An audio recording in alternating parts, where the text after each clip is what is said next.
Halo para penggiat K3, kita akan lanjutkan terkait dengan APD, alat pelindung diri, yang sudah kita bahas di video-video sebelumnya. Apa sih APD? Nah, berdasarkan Permenaker nomor 8 2010, APD adalah suatu alat yang mempunyai kemampuan untuk melindungi seseorang yang fungsinya mengisolasi sebagian atau seluruh tubuh dari potensi bahaya di tempat kerja. Nah, APD yang akan kita bahas di sini adalah body harness. Nah, ini dia body harnessnya teman-teman.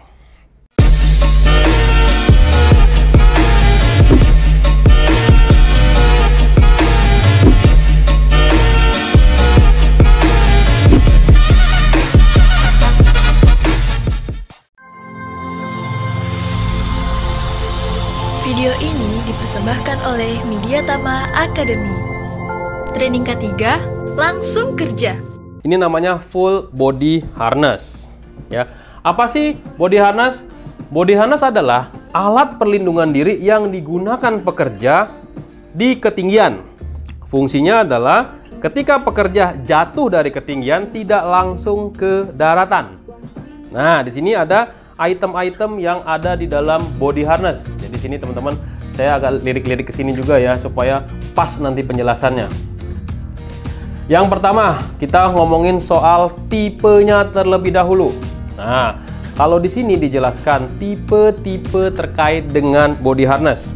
Nih, ada yang full body harness, ada juga yang hanya sebatas seat harness, ada juga yang chest harness. Itu ngomong soal mengenai body harness. Nah, kalau yang saya pegang di sini ini adalah tipe Leopard LPS 009. Nah, body harness ini bisa kapasitasnya itu bisa 181 sampai dengan 190 kg. Nah, ini dia bisa menahan orang yang jatuh itu bisa ketahan di sini. Ya, jadi ini bagian-bagiannya. Nah, kalau kita ngomong soal bagian-bagian dari body harness sendiri, yang pertama adalah nih, ada bako yang dapat disesuaikan. Nah, mana bakalnya ya? Nah, ini bako. Bako itu di bagian belakang. Ya.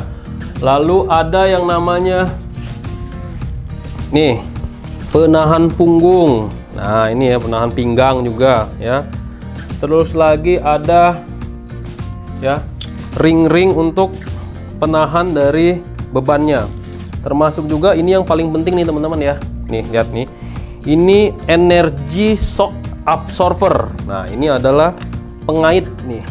Pengaitnya dari sini nih.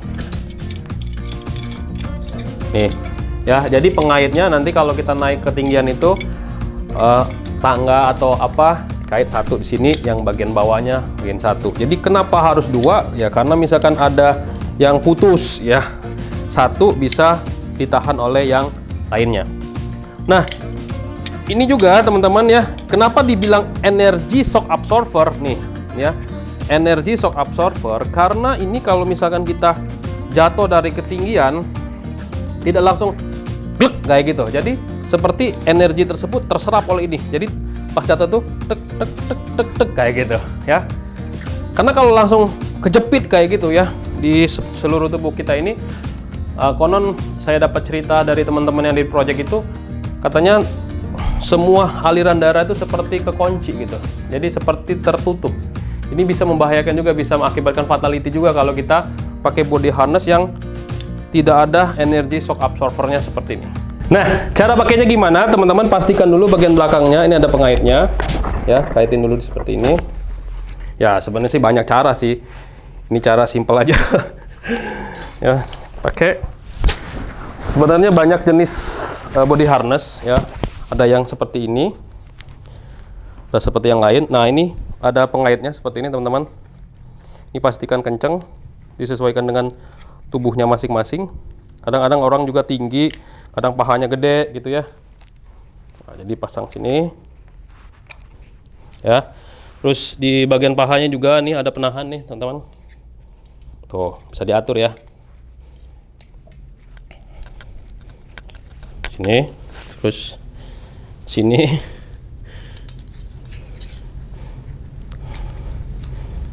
Nah, oke, jadi nih, udah kayak gini aja. Ya. Nah, ini pengaitnya. Tarik nih. Nah, ini dia. Wah, kayak Spider-Man ya. Wah. Yo. Ya. Nah, pemilihan tali energi shock absorber juga teman-teman harus tahu nih. Di sini ada 20 kN. Nah, di sini ini juga ada standarnya. Nah, standar seperti ini teman-teman harus paham nih. Nah. Gitu. Jadi deh, ya, udah siap untuk kita bekerja di ketinggian. Nah, ada lagi nih, teman-teman. Ya. Teman-teman praktisi K3 ada juga yang seperti ini. Nih. Ya, energi shock absorber juga, tapi berbentuknya tali seperti ini. Nah, sama. Jadi usahakan pengaitnya itu dicari yang standar itu yang 2, ya, double lanyard namanya. Oke. Lalu ada juga yang lebih simple ya seperti ini body harnessnya. Nah, ada juga yang kayak gini nih. Tuh. Ya. Nah, ini nggak ada penahan punggung yang belakang seperti ini. Ya, harganya juga jadi lebih murah. Jadi, teman-teman, walaupun murah sekalipun, teman-teman pastiin ada standarnya. Nah, standar dari ya body harness sendiri. Nah, ini saya buka regulasinya di sini, ya, buka standarnya. Saya baca dulu ya di sini. Terkait dengan body harness ada di nih standarnya EN 361 2002 dan EN 358 1999. Jadi itu standarnya. Jadi banyak sih sebenarnya standar-standar, tapi ini yang mungkin lebih bagus ya kalau teman-teman tahu standarnya. Dan juga teman-teman, perawatan dari body harness ini sendiri juga penting sekali. Jadi ketika kita selesai pakai, pastikan body harness ini jangan ditaruh sembarangan di tempat-tempat yang becek.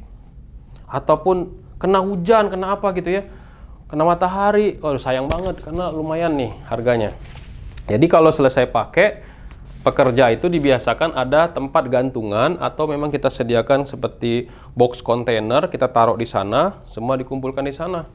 Jadi si pekerja itu nggak kita kasih. Jadi setiap mau bekerja, apalagi di sektor konstruksi, bahasanya dipinjamkan. Jangan dikasih gitu lah.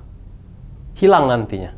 Nah, di konstruksi itu, pengeluaran terbesar atau biaya terbesar dari K3 sendiri ada di APD.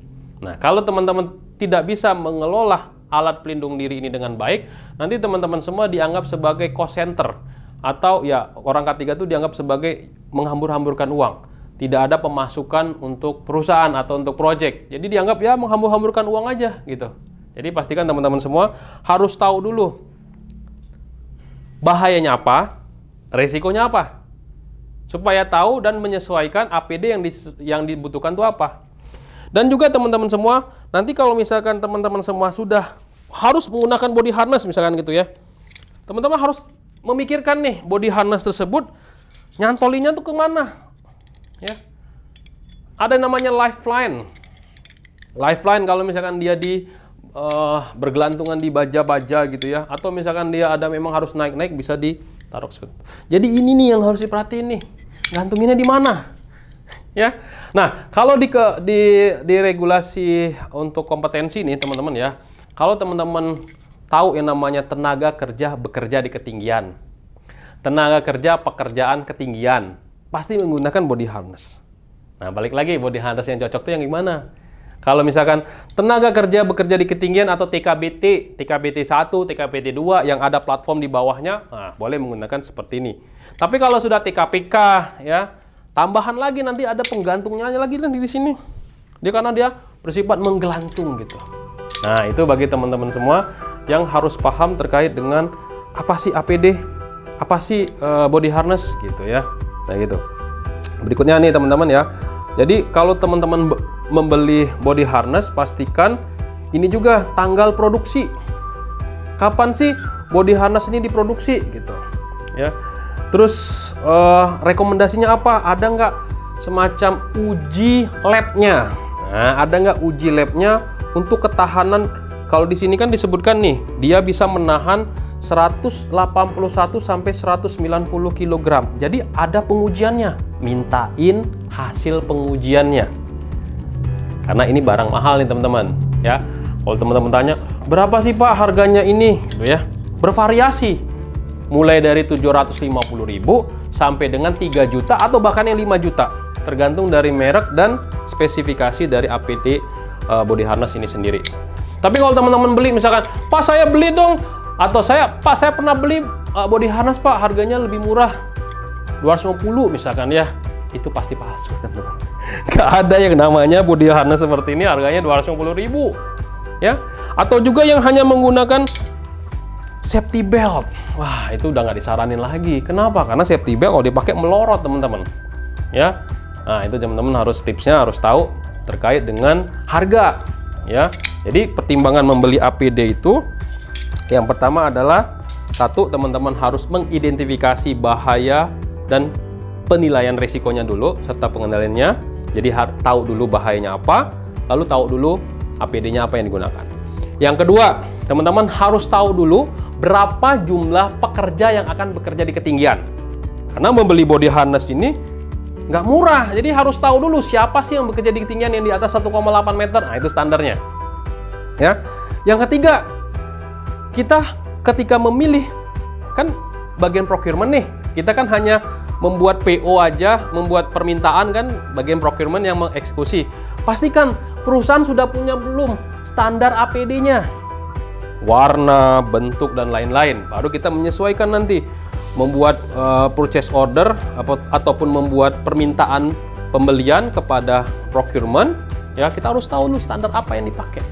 Bahkan kalau misalkan kita kerja sama misalkan sebut saja Pertamina, PGN, atau perusahaan BUMN, atau perusahaan tambang, minyak dan gas bumi, ketika kita melalui proses CSMS, melalui proses seleksi vendor, tanya tuh referensinya tadi. Pada saat tender tadi dia menyebutkan body harness yang jenis apa, standarnya kayak gimana, apakah pakai penahan punggung seperti ini atau cuman yang biasa aja, itu ditanyain loh.